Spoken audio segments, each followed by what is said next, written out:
আমাদের বাংলা একটা কথা বলে, যা করে আল্লাহ। নিজের কোনো রোল প্লে নাই, নিজের কোনো প্রিকশন নাই, কোনো প্ল্যানিং নাই, কোনো পলিসি নাই, কোনো স্ট্র্যাটেজি নাই, বলে আল্লাহর উপর ভরসা করলাম, যা করে আল্লাহ, এরকম বলে না?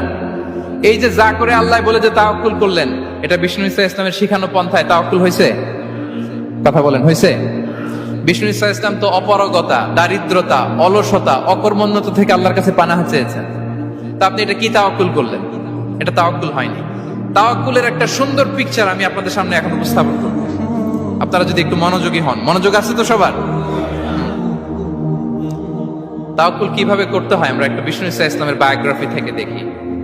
রাসূল সাল্লাল্লাহু আলাইহি ইসলামের হিজরতের ঘটনাটা আমি 1 মিনিটে একটু আপনাদেরকে সংক্ষেপে শোনাই, যে তাওয়াক্কুল কিভাবে তিনি করেন। ইসলামে তাওয়াক্কুল হচ্ছে কর্ম শেষে ফলাফলের জন্য আল্লাহর উপর নির্ভর করা। কারণ আমি কাজ করলাম, ফলাফল পজিটিভ হইতে পারে, নেগেটিভ হইতে পারে, ওটা নির্ধারণ করবে কে?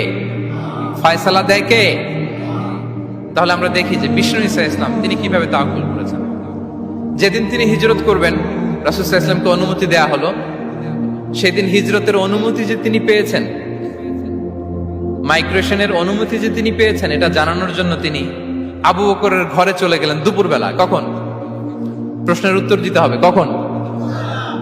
ফি ওয়াক্তি যাহিরা, দুপুরে। রাসূল সাল্লাল্লাহু আলাইহি ওয়াসাল্লাম দুপুরে বেরোতেন না। শুধু রাসূল সাল্লাল্লাহু আলাইহি ওয়াসাল্লামই না, আরবের লোকেরা দুপুরে বের হতো না, কারণ ওইটাকে বলা হতো ওয়াক্তুল কাইলুলা। আমরা পাওয়ার ন্যাপ নেই না, এই পাওয়ার ন্যাপের টাইম ছিল তখন।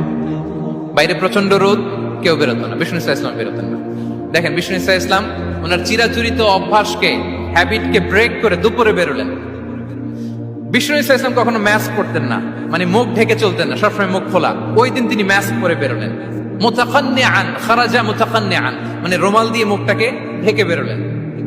দুপুরবেলা বেরোলেন, মানুষের চোখের সামনে যেন তিনি না পড়েন। দুপুরে বেরোলেন, মুখ ঢেকে বেরোলেন। আবু বকর রাদিয়াল্লাহু তাআলা আনহুর ঘরে যেয়ে বললেন, উযিনা লি বিল খুরুজ। আবু বকর, অনুমতি দেয়া হয়েছে, ঘরে কারা কারা আছে একটা কথা বলবো, সবাইকে বের করে দাও। আখরিজ মান ফিল বাইত। আবু বকর বললেন, ইয়া রাসূলুল্লাহ, ঘরে তো আপনার ফ্যামিলি। আয়েশা রাদিয়াল্লাহু তাআলা আনহার সাথে ততদিনে বিয়ে হয়ে গিয়েছে, কিন্তু সংসার শুরু হয়নি। দে আর পার্ট অফ ইউর ফ্যামিলি, আপনার সংসার, আয়েশা, আসমা। তখন তিনি আশা ফিরে পেলেন, বলেন ঠিক আছে তাহলে শোনো, উযিনা লি বিল খুরুজ, অনুমতি দেয়া হয়েছে, আমি থাকবো সাথে? রাসূল সাল্লাল্লাহু আলাইহি ওয়াসাল্লাম বললেন, হ্যাঁ তুমি থাকবে। ওই দিন রাতে ওনারা বের হলেন। মক্কা থেকে মদিনা একদিকে, উনি বেরোলেন আরেক দিকে। ধরেন মক্কা থেকে মদিনার রাউট হচ্ছে এইদিকে, আমরা তো এইদিকেই বেরোবো নাকি? কথা কি বুঝতেছেন? বিষ্ণু বেরোলেন কোন দিকে? এইদিকে। সুবহানাল্লাহ বললেন না? এজন্য আবেগ একটু কন্ট্রোল করতে হবে। আবেগ আর বিবেকের সমন্বয় লাগবে, প্রপার স্ট্র্যাটেজি লাগবে, ওয়েল প্ল্যানিং লাগবে, তাহলেই সেই নেতৃত্ব আবার মুসলিমদের হাতে আল্লাহ ফিরিয়ে দিবে।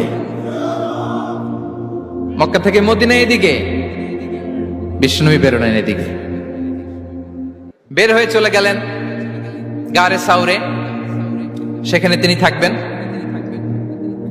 এগুলো হচ্ছে বিষ্ণু ইসা ইসলামের প্রিকশন। এবার দেখেন আবু বকরের প্রিকশন কি ছিল। আবু বকর রাদিয়াল্লাহু প্ল্যান করলেন, বিষ্ণুনবী যেহেতু 3 দিন এই গারে সাউরে থাকতে চান, রাত্রিবেলা বের হয়ে তো ওনার অবস্থান শুরু করলেন, তাহলে 3 দিন মক্কায় আমাদের ব্যাপারে কি বলে, কে কি বলে, এটা আমাদের জানার দরকার আছে না নাই? ওনার ছোট্ট ছেলে আব্দুল্লাহকে উনি অ্যাসাইন করলেন, Abdullah, now you have a very, খুবই গুরুত্বপূর্ণ একটা দায়িত্ব তোমাকে পালন করতে হবে। কি? তুমি সকালবেলা মক্কার বাজারে যে এই দোকানে যাবা, ওই দোকানে যাবা, ওই দোকানে যাবা, দেখবা যে মক্কার কুরাইশরা কে কি বলে, কারণ তারা তো আমাদেরকে খুঁজবে, তন্ন তন্ন করে খুঁজবে। তারা কে কি বলে এই তথ্যটা এসে আব্দুল্লাহ তুমি আমাদেরকে দিয়ে দিবে। সুবহানাল্লাহ। আবু বকর রাদিয়াল্লাহু তাআলা আনহুর ছোট্ট ছেলে আব্দুল্লাহ মক্কার বাজারে এখানে যায় ওখানে যায়, কে কি বলে সে সব শুনে আস্তে করে এসে মরুভূমি পার হয়ে গারে সাউরে যে আবু বকর রাদিয়াল্লাহু তাআলা আনহুর কাছে ইনফরমেশন সব দিয়ে দিচ্ছে। কিন্তু দেখেন, যেই মুহূর্তে আব্দুল্লাহ তথ্য নিয়ে মক্কা থেকে গারে সাউরে আসে, আব্দুল্লাহ যখন হেঁটে হেঁটে আসে, মরুভূমির বালুর মধ্যে তার ফুটপ্রিন্ট পড়ে যায় না? কথা বলেন না কেন? পড়ে যায় না? তা আবু জাহেল, উতবা সাইবার তো বেশি কষ্ট করা লাগে না, তারা খুঁজতে খুঁজতে যখন আব্দুল্লাহর ফুটপ্রিন্ট পেয়ে যায়, ছোট্ট বাচ্চার ফুটপ্রিন্ট, এটা ফলো করলেই তো আবু বকর আর মুহাম্মদ। ঠিক কিনা? সুবহানাল্লাহ। আবু বকর রাদিয়াল্লাহু তাআলা আনহুর প্ল্যানিং দেখেন। তিনি যেমনি ছোট্ট আব্দুল্লাহকে ইনফরমেশন গ্যাদার করার জন্য সেট করলেন, তিনি উনার একটা রাখালকে সেট করলেন, তার নাম হচ্ছে আমির ইবনে ফুহায়রা। আমির ইবনে ফুহায়রাকে তিনি অ্যাসাইন করে বললেন, আমির, আব্দুল্লাহ যখন সকালবেলা আমাদেরকে ইনফরমেশন দিয়ে চলে যাবে, তুমি আমার ছাগলগুলোকে এনে মরুভূমির এই জায়গায় একটু চালাবা। তাহলে ওইখানে আর আব্দুল্লাহর ছোট্ট বাচ্চার ফুটপ্রিন্ট থাকবে না, ওখানে আমার ছাগলগুলোর ফুটপ্রিন্ট থাকবে। সুবহানাল্লাহ। এত আসতে বললে হবে? আল্লাহু আকবার, আল্লাহু আকবার, আল্লাহু আকবার।